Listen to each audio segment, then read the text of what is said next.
Donc je suis Maud Bégon, je suis une autrice de bande dessinée et illustratrice. Ça fait longtemps que je travaille maintenant et je dis beaucoup et j'ai fait des études de graphisme et puis en fait ce que j'aime depuis toujours c'est raconter des histoires en dessin, donc je me suis glissée dans la bande dessinée puis dans l'illustration jeunesse. Oui, je lisais, de toute façon petite je lisais énormément, je lis toujours beaucoup et je lisais autant de romans que de BD, mais c'est vrai que j'adorais dessiner, donc, mais je lisais par exemple Spirou religieusement toutes les semaines. Il me semble que la sélection concerne surtout donc le jardin secret et j'ai choisi les planches qui me plaisaient le plus en couleur parce que c'est une expo de planches en assez grand format. Donc imprimé en couleur, parce que moi je travaille le dessin au crayon de couleur ou au crayon à papier et ensuite je fais une colorisation en numérique.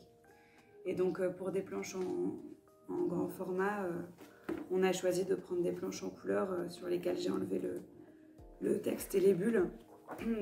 Je me souviens plus exactement desquelles j'ai prises, mais ça doit être ce genre de planches sur lesquelles de la végétation, des fleurs s'invitent entre les cases ou par-dessus, parce que c'est ce que je préfère faire et c'est ce que j'ai adoré pouvoir faire dans le jardin secret, parce que voilà. Dans le tome 1, on parle beaucoup d'un jardin, mais on est en hiver. Et en hiver, il n'y a pas de fleurs et il y a peu de végétation. Donc il a fallu que je l'invite autrement. Voilà. C'est vraiment un projet que j'ai porté pendant très très longtemps. C'est un projet chéri. Donc j'ai choisi les planches qui étaient le plus esthétique, mais je peux pas choisir dans ces planches là. Je crois qu'il y en a une qui est, parce que j'ai mis du temps à faire la sélection et je me souviens plus de la sélection finale. Je pense que je suis sûre même qu'il y a une planche au moins du jardin secret en hiver, et je me souviens qu'elle a été très compliquée à dessiner parce que justement comment on dessine un jardin magique en hiver. Les jardins en hiver, il y a moins de feuilles, il n'y a pas de fleurs. Et c'était des grands moments de dessin, d'essayer de trouver une magie, d'en faire une sorte de cathédrale de branchage. Et voilà. Et puis c'était très long en couleur aussi, c'était du gros travail ces planches-là. Donc on va dire celle-là. Il y a 3 étapes dans le dessin. Donc la première, c'est une étape que je fais sur tablette ou à l'ordinateur. C'est le storyboard, ça pourrait être au feutre aussi, mais c'est plus simple pour moi de le faire à l'ordinateur. Comme ça, je peux recadrer, agrandir, rétrécir, bouger les gouttières. Les gouttières, c'est ça. Très très facilement. Ensuite, à la table lumineuse, je décalque cette étape-là et je l'affine. C'est le moment où je recompose s'il y a besoin. Je retravaille les expressions et puis surtout, c'est ce qu'on appelle un crayonné. C'est le moment où on cherche le dessin, on cherche le bon trait. C'est pour ça qu'il y a beaucoup de gribouillage. On n'est pas obligé de gommer quand on crayonne, on peut crayonner par-dessus.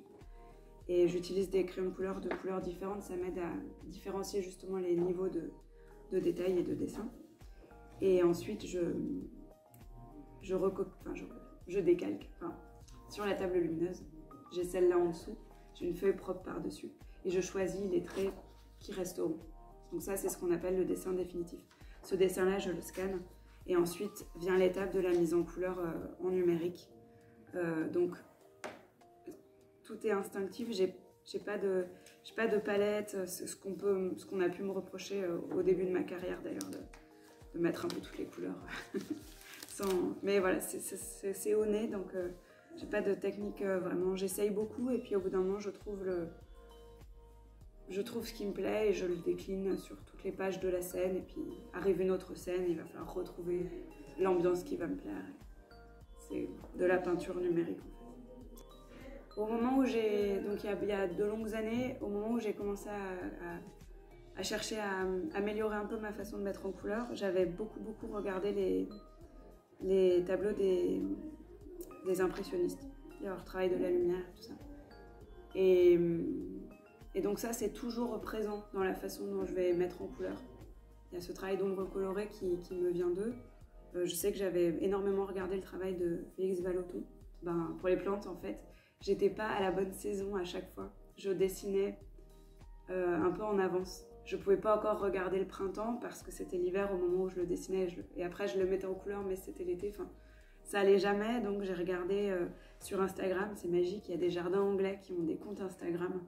Il y a des gens dont le travail et la passion est de parler de ces jardins anglais sur Instagram. Et donc, on peut remonter dans le temps et avoir des photos des jardins à toutes les époques de l'année. Et j'en ai regardé énormément pour savoir qu'est-ce qui fleurit à quel moment. Essayer de me planter le moins possible et de composer un jardin qui soit cohérent en fait. Parce que c'est pas le même jardin que... Clairement pas ceux dans lesquels j'ai grandi moi, dans le sud de la France par exemple.